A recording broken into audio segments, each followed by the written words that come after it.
you're tuning into the Black Hot Fire Radio, and you're listening to Yes, Massive. I'm Gerard, your Jamaican brother there, reaching out to all the massive on the African continent, and you're tuning into the Pan-African Bliss Show with your host, none other than Joey, from Monday to Friday. Stay tuned, and Gerard will send love, respect, and justice for all. Big up, massive.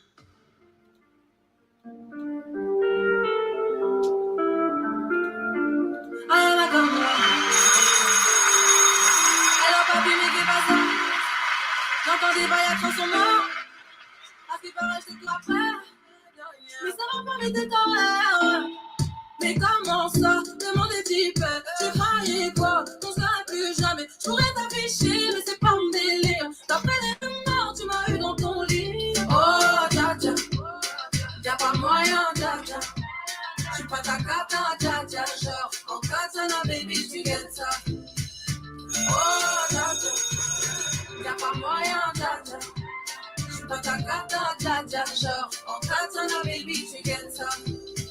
Tu penses à moi sans en faire de l'argent. J'suis pas ta daronne, j'te fais pas la morale. Tu parles sur moi, y'a R. Crash encore, y'a R. Tu voulais m'avoir, tu savais pas comment faire. Quand tu jouais un rôle, tu finiras aux enfers. Dans mon account, je l'ai touché. Le jour où on se croise, on peut tout faire. Tu jouais le grand frère pour me salir. Tu cherches des problèmes sans faire exprès. Putain, mais tu déconnes. C'est pas comme ça qu'on fait les choses. C'est pas comme ça qu'on fait les choses. C'est pas comme ça. Oh, dja dja. Y'a pas moyen, dja dja. J'suis pas ta cata, dja dja. Genre, en katana, baby, tu viens de ça. Oh, dja dja. Y'a pas moyen, dja dja. J'suis pas ta cata, dja dja. Genre, en katana, baby, tu viens de ça. Oh, dja dja. Y'a pas moyen, dja dja. J'suis pas ta cata, dja dja. Genre, en katana, baby, tu viens de ça. Oh, dja dja. Y'a pas moyen, dja dja. J'suis pas ta cata, dja dja. Genre, en katana, baby, tu viens de ça. With your host, none other than Joey. J'suis pas ta cata, dja dja. Y'a pas moyen, dja dja. En katana, baby, tu viens de ça. Et tu viens. Oh, dja dja. J'suis pas ta cata, dja dja. Y'a pas moyen, dja dja. En katana, baby, tu viens de ça. En katana, baby, tu viens de ça. En katana, baby. En katana, baby, tu viens de ça. En katana, baby. Oh, dja dja.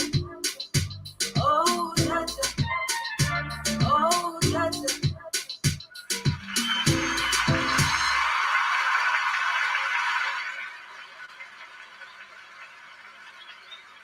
Yes, and of course, Karibuni Sana family, happy new week. And of course, I hope you guys are doing amazing. Hope you had a beautiful, beautiful, beautiful weekend. And I'm wishing you nothing but a fantastic week ahead of you. Karibuni Sana to the Pan-African Bliss Show. And of course, yet another beautiful conversation right here on the Black Hotfire Network media of the 21st century. And of course, a quick shout out to everyone with me on Facebook, on YouTube, on the radio station, on Rumble, on the show page, on Spreaker Live. Those who get to catch the shows on Spotify. I hope you guys are doing amazing. And of course, Karibuni Sign, thank you so much for being part of this amazing, beautiful network. That was Aya Nakamura with Jaja. That is an amazing jam that I began with. And a few months ago, she actually did face some backlash from the French people. And that is because I did say personally, just because you speak our language, just because you know Chinese, just because you can do French, doesn't mean we consider you one of our own. And that is basically what she's been facing from France. And she was actually booked and invited by President Macron to be part of the Paris Olympics. That is for her to perform. And she has actually faced a lot of criticism after this. And that is after President Macron announced that she should be featured on the Paris Olympics. And the French public have gone crazy. And they're saying that, just because you can speak French, or just because you speak French so good, you're not French enough. And that is what she's literally facing over there. And that teaches you a lot, especially the people from the African continent, because I see my people very interested. And also our very dear own vice president, that was last week on Friday. We discussed this on the Rhythm Scoop show, where we saw him encouraging actually Kenyans to go outside, learn Chinese, bring back Chinese men and give birth and get married. He also included white men, that we should get married to white men, have as many mulattoes as we want. That is basically what we're being told by our very dear own vice president. But personally, I do not encourage that. I think we've discussed down the history of what this can make an effect of, and that should be also another lesson of whatever Nakamura is literally facing right now. So much hate from French people, so much hate from the literally other people. Also, the same thing that we've been seeing Beyonce getting after going Texas Hold'em. It is super, super crazy. So I hope Black people, wherever you are, you're learning something about this, and don't listen to nothing that Deputy President of Kenya. Karibu sana. I hope you had a beautiful weekend. Nice to see you. And good morning. It must be very early. I don't know what's the time on your end, but it is exactly 18 minutes past 1 p.m. right here in the 254. And I don't know what's the time on your end, but I appreciate you so much for tuning in. Where today we shall be discussing about Africans for warriors. And this is actually in Haiti and Ukraine. And this comes in after, the reason why I'm discussing this is because the same, when we've been seeing Kenya struggling, or rather the dragging of Kenya, Benin, for them to either withdraw from sending troops to Haiti or not, it's still been going on. And this takes us back to where we remember when we had the Russia-Ukraine invention. We had a lot of Africans actually who are chosen unwillingly and forcefully to join the fight, and that is for them to join the Ukraine to go against Russia. And we've seen so many people, including a Tanzanian young man who I reported that was in 2022, who came back dead. And the family tried to actually, that was even the government of Tanzania, which didn't actually get so much involved, because that was actually after Magufuli was taken away, where we saw Samia Suluhu receiving bodies of the young people who died because of being part of the Russia-Ukraine war, rather literally them fighting and standing for Ukraine. And nobody or anyone, no one has gotten justice about this. And I see the same case is still actually going. I've been seeing these videos on and off, and I thought it's not really that serious. It can't really be that serious, but it seems it's really, really serious. We still have Africans who are stuck in Ukraine. And you remember when we had this invasion, majority of the people who actually stuck there were Nigerians, majority, and who actually are there or had gone there to further their education, but got stuck, and majority of them were being forced to join the war forcefully. But what is this? When you talk about, but because this is something that I've been discussing for quite some time, when you talk about where African countries, we've lacked boundaries when it comes to our people, you won't see no one, no Kenyan, no African government going to pick Chinese people, unless it's a construction site which are very poorly constructed, them bringing them to come and fight for the wars that we have in Samburu or Sudan. Why is it that it is our people? Why our people? We need to talk about that, and that is what we shall be talking about. I'll be sharing a video coming from that young man and much more, where we shall also be discussing about the bill that is supposed to be passed by Uganda president, that is Yoweri Museveni, and which comes hand in hand as the same thing that we saw literally Ghana facing. They shall be sanctioned heavily if they do not agree to homosexuality in their country. That is the same threat that right now Uganda is facing, and that is a part of our conversation for today. We shall also be talking about the Kenyan doctors who are still saying that they're not going to stop striking until they're heard. And I'm glad to see literally this non-stop strike personally, because I'm not heard of tear gas being thrown so far. I'm not sure. Maybe it has been happening, but I've not had anywhere. I've not seen any reports where the doctors were dispatched by tear gas, or one person was shot dead, or one nurse was shot dead. It has been a peaceful demonstration, and this is where this is what literally Africans have been demanding for. Where we need to just pass our message out, do something about it, and we're gonna relax and sit down. But the problem is the patients are suffering because there's nobody to attend to them. But we shall also be talking talking about what is also happening in Malawi, where we can see the cases of alcoholism, actually the illicit drinks is killing so many people. This has been on the rise in so many African countries, including Kenya, and so much and so on. So kindly stick till the end of the conversation as we also talk about sextortion in Nigeria, where we have 2 Nigerians who have been arrested because of sextortion in the country. Karibuni sana once again to everyone who's just tuning in. This is the Pan African Bliss Show. My name is Joby, and this is the Black Hot Fire Network radio station. We're getting back to the music, and this is by the one and only Otile Brown. It's crazy, man. I still can't believe that we had Kenyans win this man over here who's super talented to the heartbroken one. I hope when they Jovel na Otile Brown. Nimejaliwa moyo wa upendo, ukipenda napendaga vibaya. Ila skendo zimefanya sijaaccept maneno na mkono vibaya. Nimeshabadili hata maneno, nadai nimefulia vibaya. Sifanyi kiki tena na skendo, sina nazo kisa wewe mama. Wananiita playboy, baada kitendo nasema wewe mimi hata kama na watania.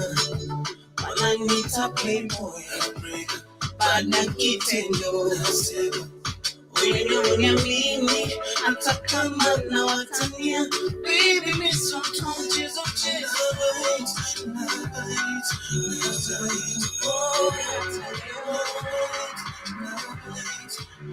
baby me sometimes chezo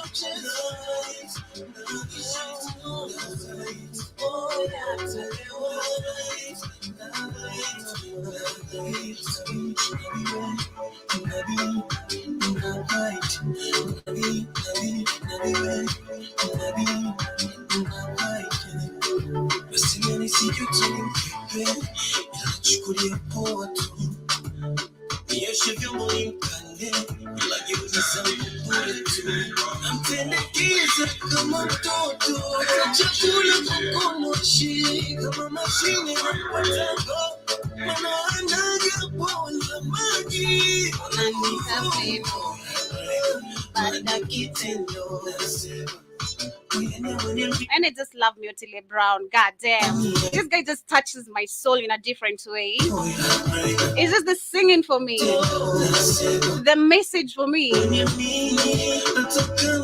Yes, but my quote of today says, we did it last week. We can do it again this week. Even better. Let's be awesome together. Happy new week. And I choose to be positive, manze. Choose to literally radiate happiness in you and outside you.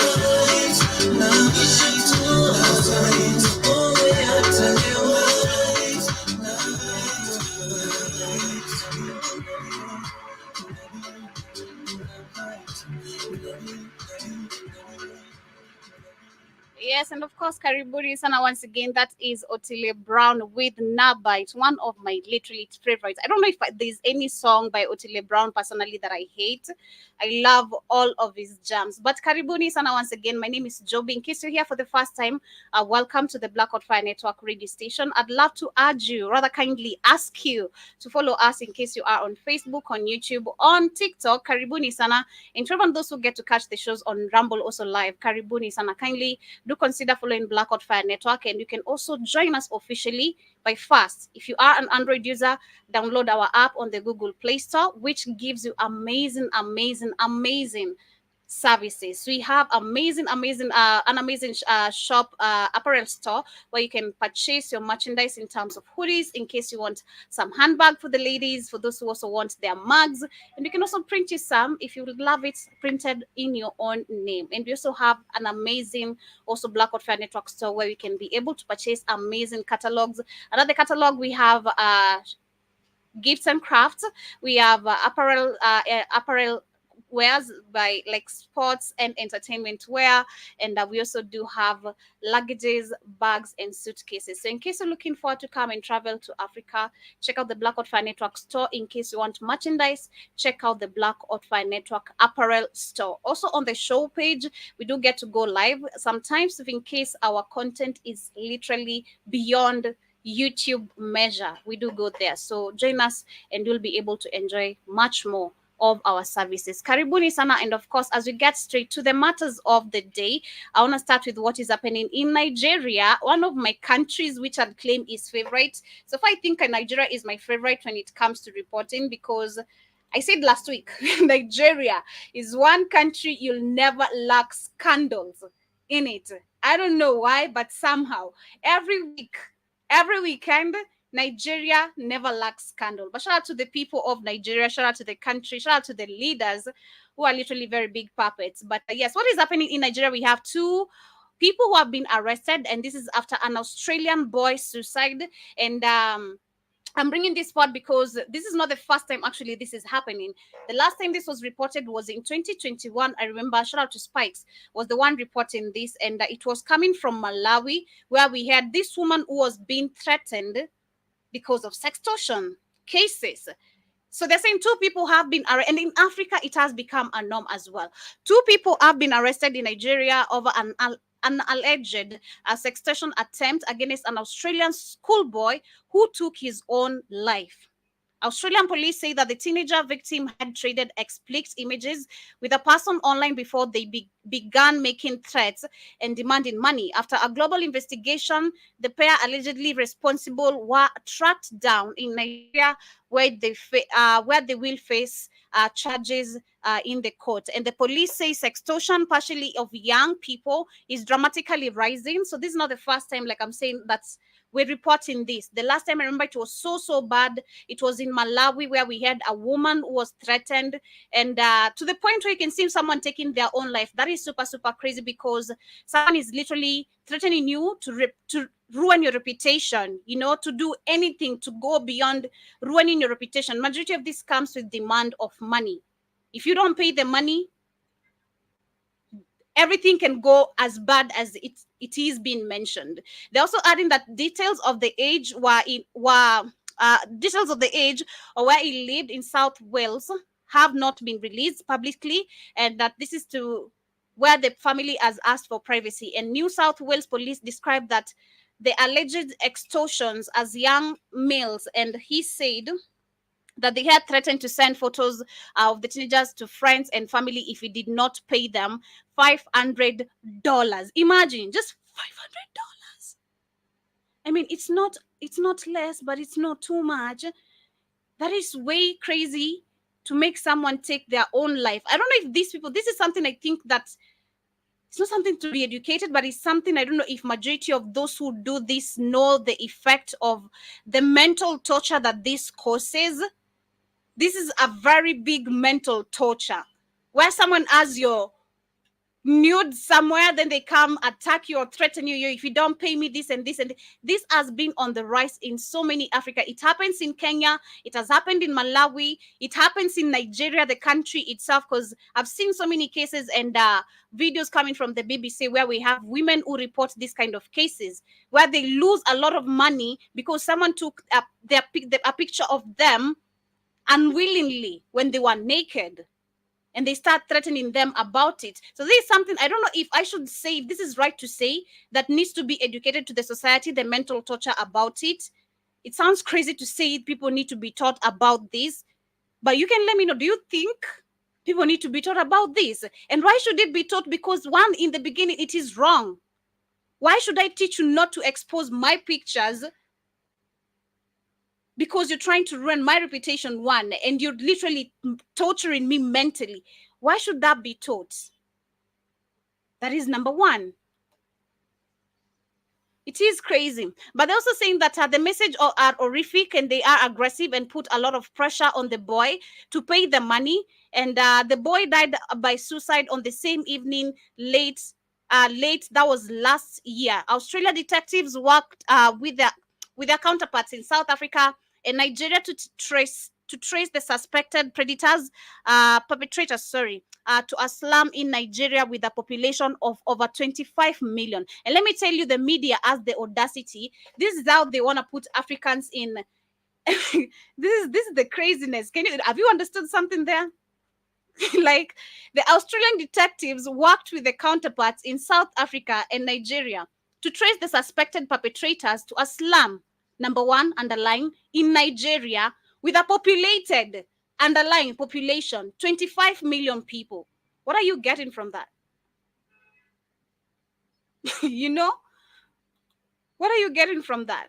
Personally, I'm getting where, first, number one, the slum, and then understanding Nigeria. I was trying to read some facts about Nigerians and the myths that the rest of the world has about them, but I won't share them right now. I still want to do research on some of the things, but slum. And then go back to the world. We have the media, which is pinning this on some people who are literally sextortion, sextortion, if there's such a term, or whatever they're doing, which is very, very wrong. They're coming from a very poor background, and then understand the stereotypes or the facts about Nigeria, which are not really stereotypes. They are number one scammers in the world too. The same country, which is very rich in oil and so many resources, is yet the poorest country, and yet the biggest populated country in Africa. This is just so crazy. This is so crazy. This is so wrong. And I'm questioning again for those who are tuned in. I see many of you this morning. Karibuni sana. If you are on Facebook, karibu sana. Kindly hit that like button. Also, for those who are with us on YouTube, kindly hit the like button. You can also help me share the link to your family and friends in case you are literally interested too. But shout out to Jiba Jaba, who is with us in the morning. This morning he says, "Good morning, good Monday morning, family. Good Monday morning to you too, and I wish you a beautiful week ahead." Jiba Jaba. I also see Joe Mosquito in the building. Karibu sana. Good rising to you too. And I also see Jiba Jaba is disgusted literally about the conversation I'm having here. It is disgusting, but I'm talking about the mental torture of it. I don't know if you guys see the mental torture of it. We're talking about a boy whose age has not been disclosed, number one. So we have no idea the age and how many in this maybe group of undisclosed age are in that trap and are trying to escape it. And you have to go extra miles, maybe probably even stealing from your parents, maybe, lying about school fees or some damn shit to get money so that you can pay people who are literally threatening you and your reputation. Is the mental torture behind it? And I feel like if it's not going to be educated, there should be a consequence of those who are found, like the way they have been arrested. There should be more than just you being arrested. You should actually be educated when you go there, the mental torture you're causing, and you should be actually an example applying by you. I don't know how, but there should be consequences. Because this is so sad to see that someone has to kill themselves because you're threatening them because they have no money. It is such a sad situation. And this goes back again to when you talk about poor leadership. Next, we want to talk about Kenya. And I'm just about to laugh here. I don't know if it's crazy. When you talk about poor leadership, lack of employment, we're talking about a slum which consists 25 million people. And you'll find literally only 1% or maybe 0 point are the employed. So the rest are unemployed. I've seen a story here of a pastor who is a pastor during the day, then he is a thug during the night. That is the position Africans are at. You are a scammer because one pastors also are scammers right now in Africa. It's a business. We know that. It has become the number one business of lying to people. And because majority of us are still not woke to understand religion is a lie, this is why you see our government even setting up crusades and calling Benny Hinn, if that is his name, to come and preach for us. It's a situation that Africans have been kept by force as well, as much as we're talking about lack of understanding the mental torture behind it. There's something leading to it. And this is all about leadership. Because if I am employed, I don't have time for that. If I have a job, I have to think about the time, I got to sleep early. I got to think about how I'm going to save up the rent to add up by the end of the month. I got to pay electrical bills, water bills. You have probably a kid. You need to take them to school and then add up the school fees in Africa. It is crazy. So personally, I view it at a very big angle of where the mental torture of it, which I feel like majority of these people don't know what they're doing, what it could lead to, and what you're really getting yourself into. But at the same time, it's because people are not employed in so many societies, and that is what is literally causing all this coming from the biggest populated country in Africa, Nigeria. Jiba Jaba says that deepfake technology makes extortion convincing and easier. I do agree with you, but this is really, really happening, Jiba Jaba. It is really, really happening. I believe far from deep fake technology, it's really happening. That is just the truth. And I also see you saying, like Kid says, that it ends, that's what they mean. It is crazy, period. I know. That is what the media is trying to imply over there. That is what is happening in Nigeria. And I just wanted to bring that, into, because it's something on the rise. And I remember the last time we spoke about it was in Malawi. And I don't feel like people understand the deep consequences of this. But moving on is about Kenya, like I promised, and the Central African Republic. And these two countries have strengthened their ties. And this comes a week after we saw Ghana and Kenya also strengthening their ties. We saw that Kenya and Ghana are looking forward to be helping each other in terms of tackling technology improvement, economy, what else, tourism. A lot of things were mentioned, and I did debate on that. Check out our previous show, that was last week. I did debate on that, so I don't want to go deeper into it. But we see again, Kenya has gone to the Central Africa Republic, which has said that this country has grown enormously, like crazy, in terms of its economy. And I just had to check on the facts personally, because I don't like being lied to. I really despise lies, really deep. So I just had to check on the facts. So they're saying that the real GDP grow, that was as per 2022 of Central Africa Republic was 0.5.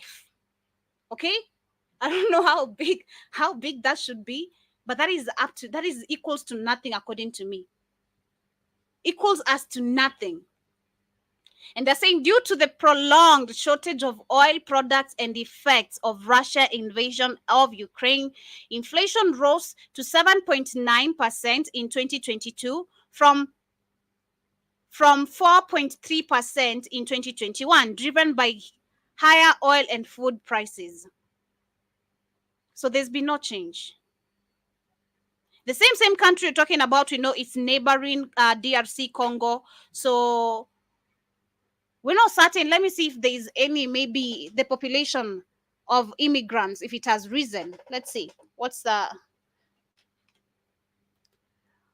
population of immigrants increase in Central Africa Republic?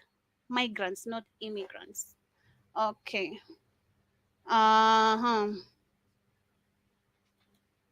So they're saying that the net migration rate of Central African Republic, that was as for last year, was 3.1%. 3.147 per 1,000 population, sorry, and a 25% decline from 2022. The net migration rate for Central African Republic in 2022 was higher than in 2023. So I'm still not getting, there's something I'm looking for. I'm still not getting what I really want, but I'll get it. But let me talk about what is happening between Central African Republic and Kenya. So these two have made a tie, rather they are looking forward to strengthen their ties. And they're saying that the Kenyan President William Ruto made a 24-hour visit to the Central African Republic on the weekend, holding talks in Bangui with President Faustin I can't read his name. That is Taudera. Okay. It was the first time a Kenyan head of state had visited the country, and Taudera thanked him for coming to Bangui. He said it is really an honor for the Central African Republic and opens up good prospects for cooperation between our two countries. I think it is the first time the Kenyan president has visited, and this will not be the last. Accompanied by his wife, President Ruto praised efforts by President Taudera, excuse me, to bring about, that's too much paper. It's too much paper. Accompanied by his wife, President Ruto praised efforts by President Taudera to bring about gradual return to peace in the country that has been plagued by the conflict since 2013. Under your leadership, he says, we have seen stability, that is Ruto. We have seen peace, and that we are witnessing progress. For that, Your Excellency, on behalf of the people of our region, I want to say congratulations, and you have my support. Come on, we're talking about a puppet. Personally, he said, when we saw Ruto, excuse me, damn, Tanyua, open the window, please.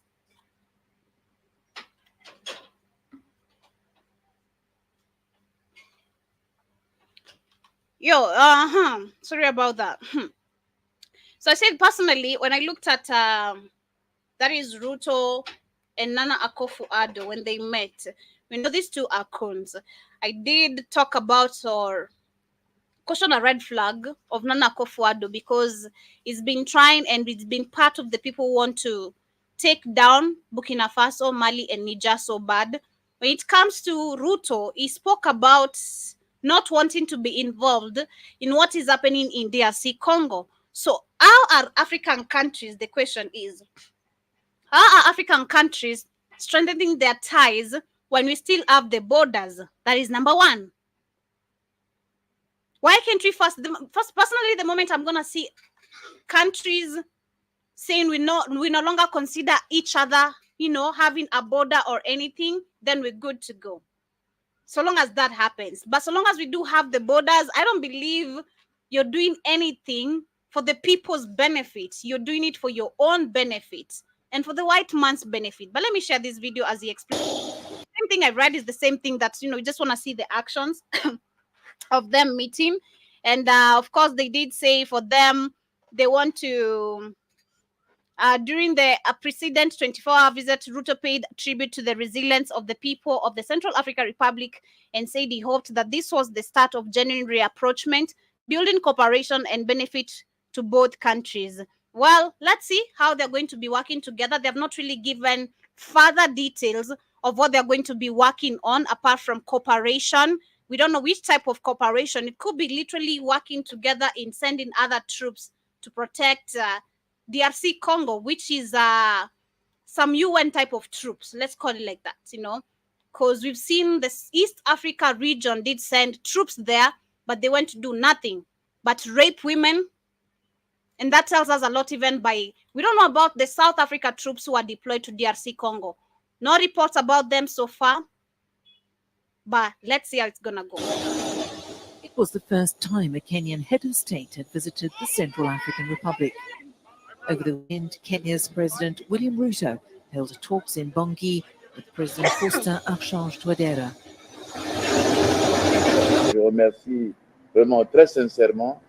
I thank him most sincerely for this visit, which is a real honor for the Central African Republic and opens up good prospects for cooperation between our two countries. I think this is the first time in my memory that a Kenyan president has visited the Central. All people are just dragging their words. Can you imagine? We need us some Osman Sonko. We need us some Domae Faye. We need us some, Ibrahim Traoré. We need us some Tiani. I don't know the Malian junta's name. I forgot his name. Central African Republic. The names are really hard to pronounce. And I don't think it will be the last. Accompanied by his wife, President Ruto praised efforts by President Touadéra to bring about a gradual return to peace in the country that has been plagued by conflict. The red carpet, you guys. Since 2013. But under your leadership, shout out to you, Mandino. We have seen stability. We have seen peace. What stability? I just want to pull me a video. I don't know how Central African Republic looks. I'm going to be lying. But let me just see a short 3-minute video of Central Africa Republic. Okay. As he keeps on saying that the country has stabilized or looks. And we are witnessing progress. What progress? Let's see. And for that, Your Excellency, on behalf of the people of our region, I want to say congratulations, and you have my support. During the unprecedented 24-hour visit, Ruto paid tribute to the resilience of the people of the Central African Republic. and said he hoped this was the start of a genuine rapprochement, building cooperation that benefited both. We're gonna see. So everything they're just repeating here is everything I read, but I wanted to show you guys the action of their meeting and everything. So Ruto has claimed that Central Africa Republic as he has witnessed the country's crazy growth. The country has progressed. That is what he has saying. He has said stability. He has seen peace, and he has also seen and witnessed progress. That is in the Central Africa Republic. So I want to share the video. I don't like being lied to personally. I don't know about you, but let's get to facts. So this is a 10-month video. I see there's another one of 2 months ago, but let's just see what we have here. An inside look at the Wagner's group control over the Central Africa Republic. Okay, so this is coming from the NBC News. Let us look at facts, not what we've been told. The only pediatric hospital. And I don't know, someone had shared this actually. Let me say, or maybe someone was watching. The Central African Republic is a failed state, torn apart by civil war. Number one, a failed state. Baruto just said, let me go back to the article. I love this. I always enjoy this. Is the most enjoyable part. When you have facts, it's crazy. Ruto just said, massive peace. But the country is being actually labeled a failed country. The infant mortality rate is the third worst in the world, and it's heartbreaking to witness. Oh my God. In the capital, Bangui, I saw children starving to death. At the only pediatric hospital, they filled room after room. What's it like for you, as the director here, to see all these cases? It upsets me, she says. Mothers don't have money to buy food, and the children fall into this state. They are victims of Africa's resource curse. The people are poor, despite living on land with vast, untapped wealth. Here, it's gold and diamonds. But instead of lifting people out of poverty, the riches flow into the hands of Russian mercenaries from the Wagner Group, Russia's private army, known for its brutality in Ukraine. Wagner's leader is Yevgeny Prigozhin, President Putin's former caterer turned commander. In Ukraine, Wagner fights for the Kremlin. It makes its money here. According to 2 Western diplomats in Bangui, Wagner is extracting $500 million a year in gold, rare timber, and blood diamonds. Oh my God. This woman, who asked us to conceal her identity for her protection, lived in the village of Ndasima, where her husband was a gold miner. She told me how Russian mercenaries arrived, armed and in vehicles, and ordered the villagers to leave. They were beating people, whipping people, and chasing them away. When her husband and 7 others refused to go, they were executed. What do you think the Russians wanted? Gold? You think it's as simple as that? Yes, they came for our wealth and for our gold. I don't know if they're really trying to pin this. I don't know. I have a side eye about the video because I don't know if they're trying to pin this on Russia. That is number one. We should check on that because we've been seeing latest and this since the invasion. There's a lot of facts and non-facts that have been coming in about Russia. And so far, Russia has been trying to help Africa.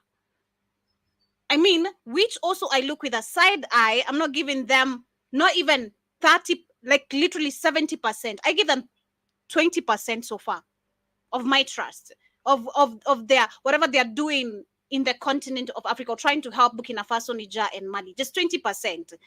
Because their foot is just halfway in, a quarter in. Once they get deep in, we don't know what they really want. But I don't know if they're really trying to pin this video on Russia. But the reality of what is happening in Central Africa in general is that the place is not as peaceful as Ruto claims, one. It's not as developed as it claims to be, two. Not progressive, nowhere. Far from progressive, you can hear.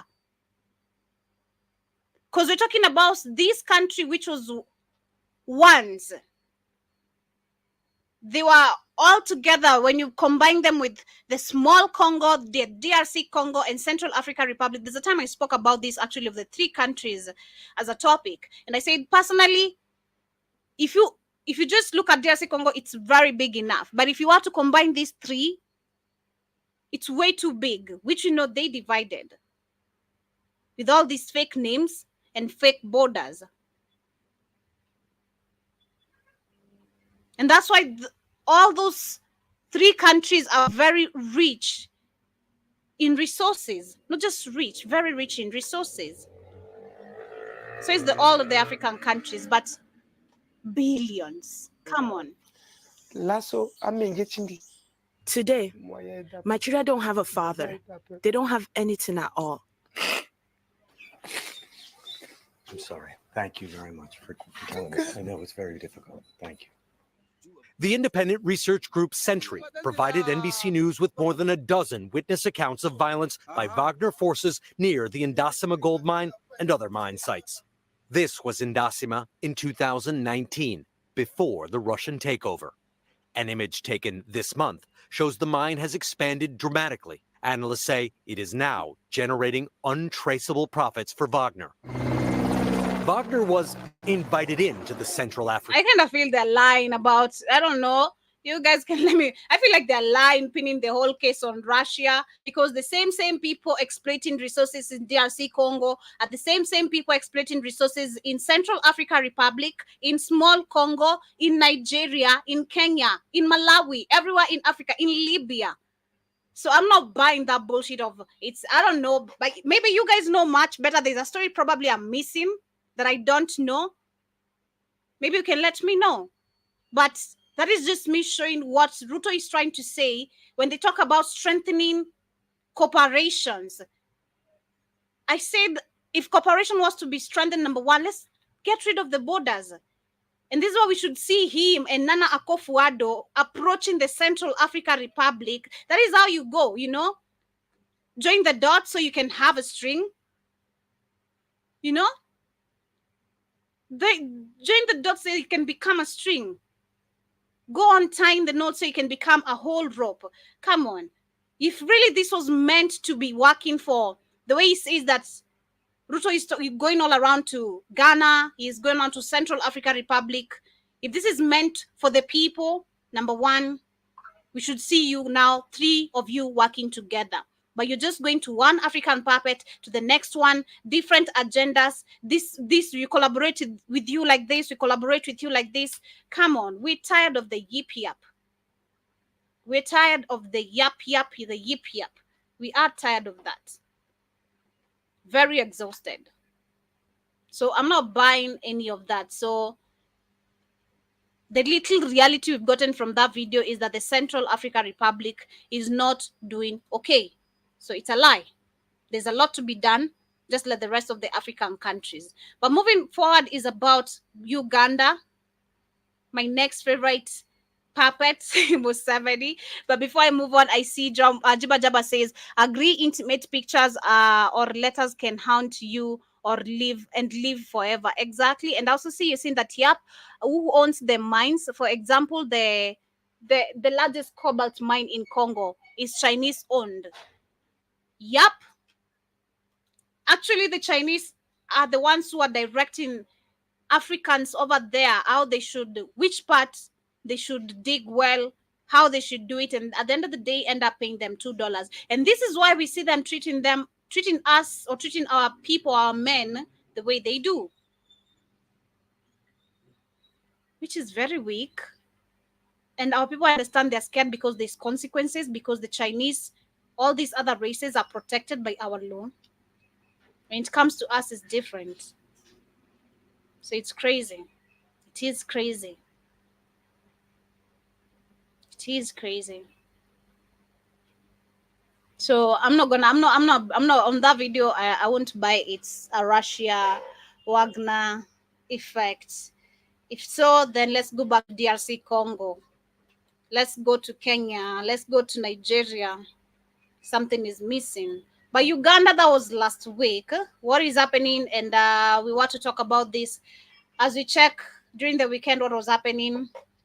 Uganda last week, did bring back the talks of them, you know, still looking onto the LGBTQ plus law that was passed a few months ago, which was really harsh and came with a lot of sanction in the country. Remember, the country was withdrawn from AGOA, that is by Joe Biden, after them passing the harsh laws of homosexuality or anti-homosexuality, whatever you want to call it. And it is yet to be signed, or Museveni is yet to make a decision. But they're saying that with the Anti-Homosexuality Act being upheld, that was last week, will Uganda lose more donor funding? That is a question which comes with an answer, because the moment the articles are out, then we know what's up. Personally, I've come to figure that out. The moment they say something, they know already what is coming to what they're going to let us know next or tomorrow. But they're saying Uganda gay rights activists asked the international community to mount more pressure on government of Uganda to repeal anti-gay law, which the country's constitutional court refused to nullify. Activist Frank Mugisha said that was on April 2nd that the ruling was wrong and deplorable. And he also says that this ruling should be a result in further restrictions to donor funding for Uganda. No donor should be funding anti-LGBTQ hates and human violations. And this court upheld a law that allows the death penalty for aggravated homosexuality, and Uganda has not restored to capital punishment for many years. And this law in question defines aggravated homosexuality as case of homosexual relations involving a minor or other categories of vulnerable people, or when you are affecting other people with HIV and AIDS. But it is crazy. Again, I'll go back to when I said Africa, we're still talking about this. I saw Sinovia, that was last week. Shout out to you if you're here. I saw her last week. She said that we should not be talking about this. You know, the more we talk about it, the more we populate it. But do you know, the less we don't talk about it, especially the way it's been pushed to Africans, is the more we're going to make it a norm. Because we have these fake human rights groups, which are also, and the NGOs, which are funding African people, and then understand lack of employment in the continent. It's easy for you to be bought out, especially if you are a coon and you don't understand what is going on. So we do need to talk about it. And like I said, and I've been saying this, Africa, we have better things to talk about, not this. But do we need to discuss it? Yes. Yes. So it's a two-sided thing. We don't need to talk about it, but we need to talk about it, because if we don't talk about it, it's going to be normalized. But still in the same country, that was in Uganda. During the weekend, we had 2 people, or a band member, which was arrested. And I want to similarize the situation with Kenya, because in Kenya 3 weeks ago, we also had some Kenyans who were arrested on a certain weekend for booing the president. And in Uganda, this comes after 8 members of a Ugandan musician band were arrested for complaining that the president's speech at the weekend was too long, and the complaint by one of the band members was seen as an insult to the president, Yoweri Museveni, who was speaking during the 50th wedding anniversary celebration of former Prime Minister Amna Mbambazi and his wife Jackie Mbambazi on Saturday night. The members of the Crane Performance band were speaking in the local Runyakole language, according to the security sources. Privately owned Uganda Radio Network news website was the one reporting this. But what I picked from this was that Africa is becoming a place of where these puppets want to now threaten people. Like, it's now very wide open. Like, you can't boo me, you can't try correct me in the public, and you can't also be corrected by the nation. That is basically what I've picked from this. You know, they're selling fear to Africans, and this is how we've been buying it, and this is how we see the prolonged terms when it comes to presidency. And you question yourself, what is going on? You know, is it that people really love him, or is it that he really chooses to be there and is a good puppet or a good dictator? Because for Museveni, We're talking about 38 years in power. We've been seeing him nominating his son from a commander to a whole, I don't know, chief who, literally different chairs. And the people of Uganda are threatened. We've seen for the last 38 years of this man being in the seat, nothing you can call of development is in Uganda. Nothing. All you see is red soil on the air. And pardon me, and no offense to my people. You know, I wish Maria can show us much more of the city of Uganda or much more of the places, you know, of Uganda, because there's nothing there.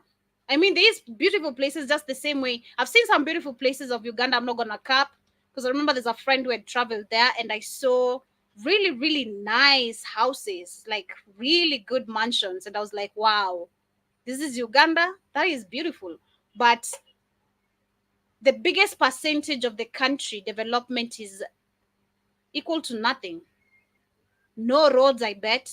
As much as we complain, you know, funny thing, I'd say something, I'd say this is going to sound crazy, but as much as we have a really backward road, which we're really very excited about, that is our Nairobi Expressway Road, which has been considered the best in East Africa.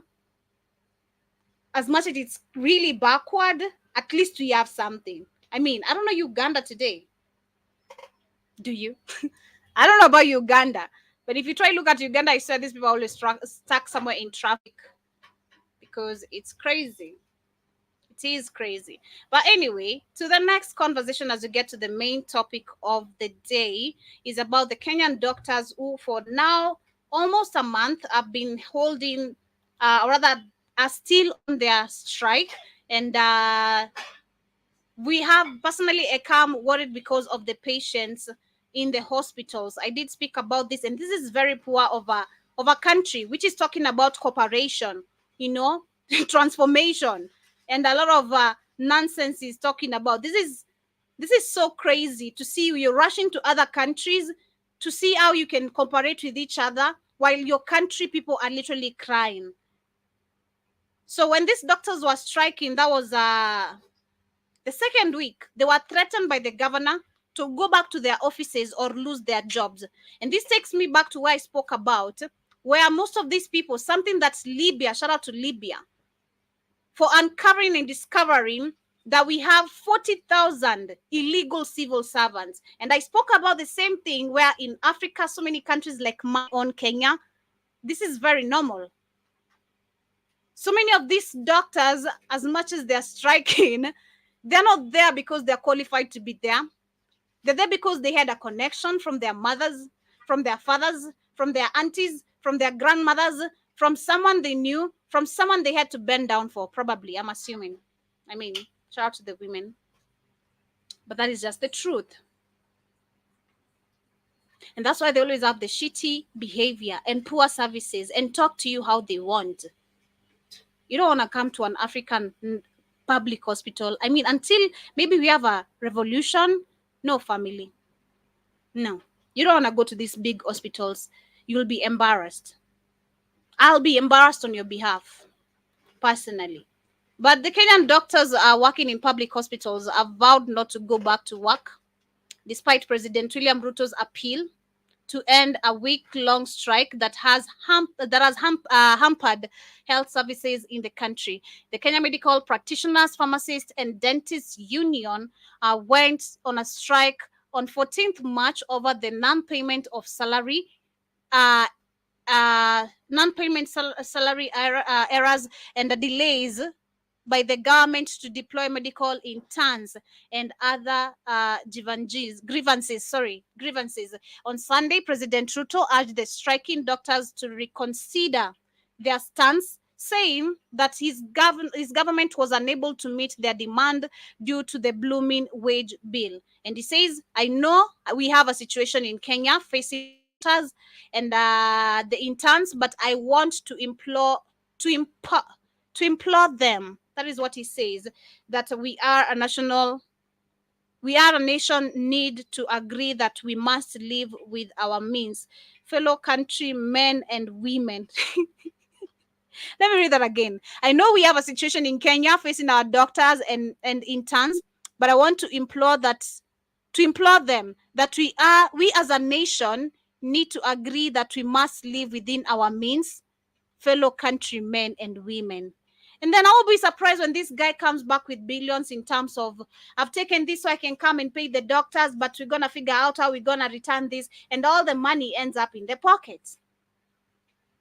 So we're not a country, no, personally I disagree. We're not a country that should be living by our own means. We are bigger than this means of high taxes. That is not our means. People are crying. Where you're forcing people to pay taxes by force? No. That is not my means, personally. Maybe the rest of the Kenyans, but me, no. I refuse. I believe Kenya is way better than that, bigger than that, and we can do it. We can really do it.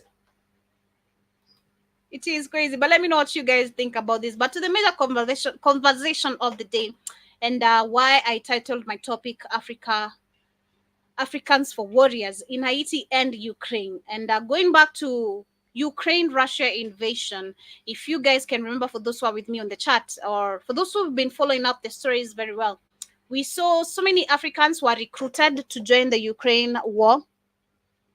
That was in 2022. Let me see if I can find a video about it.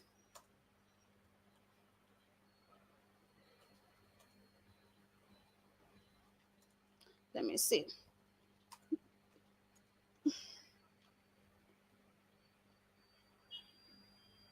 Why is Ukraine deploying special forces to Africa? No, not our war. Africa's fleeing. Okay, so you remember first. Okay, I don't want to share this. This is from the BBC, where we had some Africans saying this is not our war. The Africans who are fleeing to Ukraine. So you remember the first time when the Russia-Ukraine invasion happened. So we had Africans, and again, I remember majority of those who were stuck, it was Nigerians. High percentage of the Nigerians were students. And because the countries and our African countries don't work well when it comes to helping people, like when we have crises, you know, the same way we see the U.S. Ambassador or the U.S. embassy always warning their citizens about upcoming elections in African countries, fleeing their citizens because there's a war going on. African countries did fail to save and rescue their people in Ukraine. Country that did help, I think it was South Africa, if I'm not wrong. That was the first African country to evacuate their people from Ukraine, if I can remember clearly. I'm not sure. Then I think Malawi followed, and the rest followed, including Tanzania, but some people were still stuck. And some of those who were stuck, we had a Tanzanian, I remember, and this Tanzanian died there, and this was after Magufuli was KILLED, you know. And then we had Samia Suluhu. So when the body came back, which the family actually struggled so hard to get the body back, they urged Samia Suluhu to actually seek justice for their child, because he was recruited on this war unwillingly. Samia, I think, said they can't do anything about it. It's beyond them. I can't remember clearly, but I remember the first details I just mentioned. And then we came in, we had Nigerians who also been recruited. And then we had some dumb Nigerians, understand and underline dumb, who just wanted to contribute to go to the war, if you guys can remember. We had Nigerians who were like, I can go, I want to go fight, I want to go help and all that. But of course, some people didn't want to. So we have this young man here, who I found this video. It's the culture shock for him.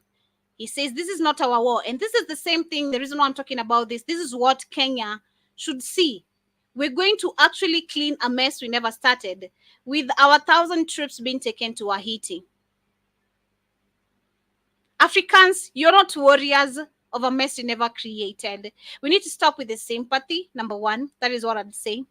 You're going to help people who are not going to help, because this young man explained it very well, something you're not taught. You're going to literally think you're helping, but they're going to attack you because you're the number one enemy. You are black, number one. How are you going to fight for Ukraine when you're black? You're going to be the first one who's going to be killed. Same thing in Haiti.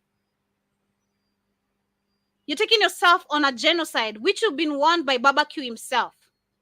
If you go there, we will barbecue you. It's not a joke. We consider you as enemies. Don't come here. The Haitians themselves also don't want our Kenyan troops over there. It is so crazy, and there's a lot to learn every single day. That is just generally what Africans should understand. You should learn David. history. History is repeating itself every single day, and we're not learning either. Because that is what I just observed from this. We had Ukraine taking our people by force. That is what the UN and the US is doing.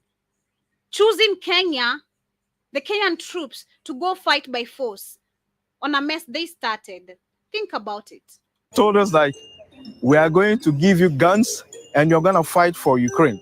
I said, hi, we're gonna fight for Ukraine. We are not Ukrainian. We are black. So how can we fight? How can we fight for Ukraine? If we fight for Ukraine, we're going to die first because we are black. When they will say, oh, look at those black people, I think they are from NATO. So we have to kill them first. They don't even care where you come from. Number one, I don't think they care they don't care where you come from. It's not even a thought. They don't care where you come from. You're African, you're gone. And that's it. Your story is done. Done. D for done. Like gone. So you should learn something about this. If you are a troop that is supposed to be deployed, I don't know if you have internet with you, and you can save your ass before it's time. You can say to Ruto, take back your money. You know, we give back all the 36 billion you took from the UN and the US. We don't need it. Here's my share. I never touched a dime. Just take it. And if you have so many, if you had the country backing you, that would be something also good. But the problem is that majority of us don't even know if Haiti is full of black people. First. So how could they think that way? Come on. Ukraine. It's crazy, man. It is crazy. So it was a short video, and I wanted to share it because that is what Benin is doing. And Benin is doing it willingly. For Kenya, because I tried tracing back if there was any funds given to Benin. No funds. I didn't see no funds. Unless there's some details hidden, Benin just willingly did contribute 2,000 troops. Kenya was paid by the UN, and then the US backed the whole mission and added more money. Same people. But what do you learn from that? That's the question of the day. Shout out to you, Unsunken One. You're saying that Joby, where is that Chinese woman on the screen? Who? What? Who's? What? I don't know what you're talking about. What? Which Chinese woman? I didn't share no Chinese woman. But I also say, Joby, we want more forehead. Stop it. Come on, leave me alone. Yeah, I can't flex. I can't shine. Come on. But I also see Jibajaba Karibusa and Sanken. I hope you're doing great. Jibajaba says that blows my mind. Africans don't know Haiti is black. You know, if I had the opportunity to go ask people outside about Haiti, I would. You know, the streets is crazy. The streets is messed up.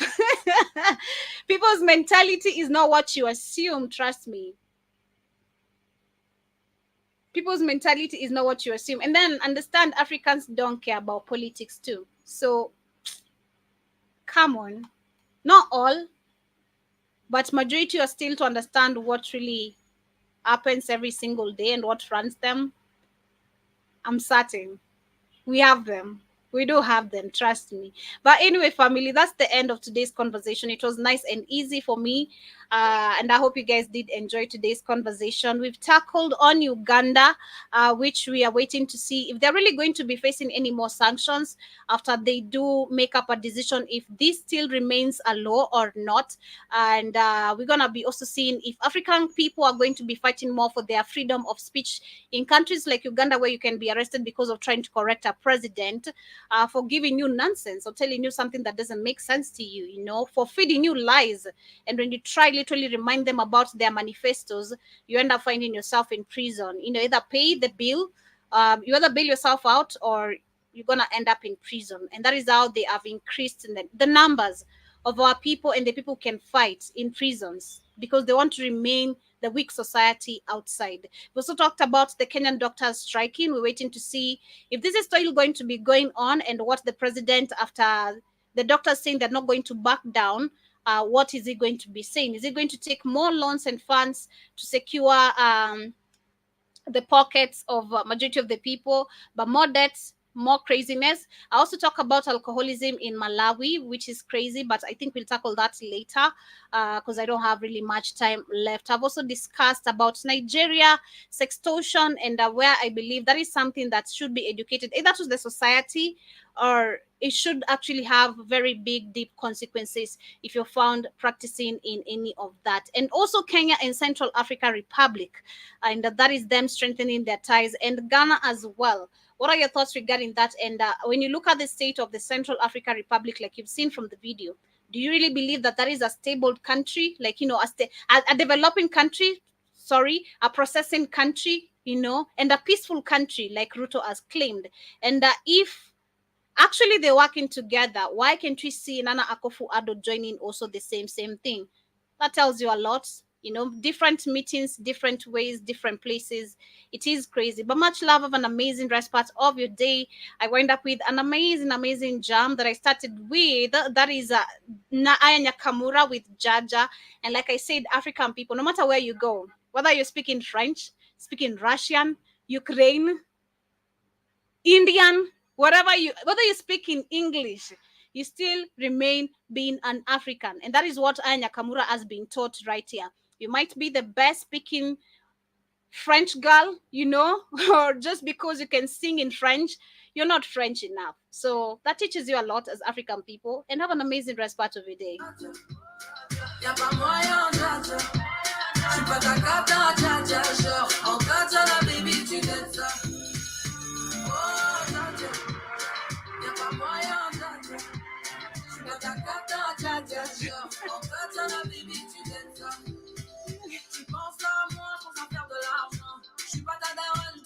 You guys, not today. Come on.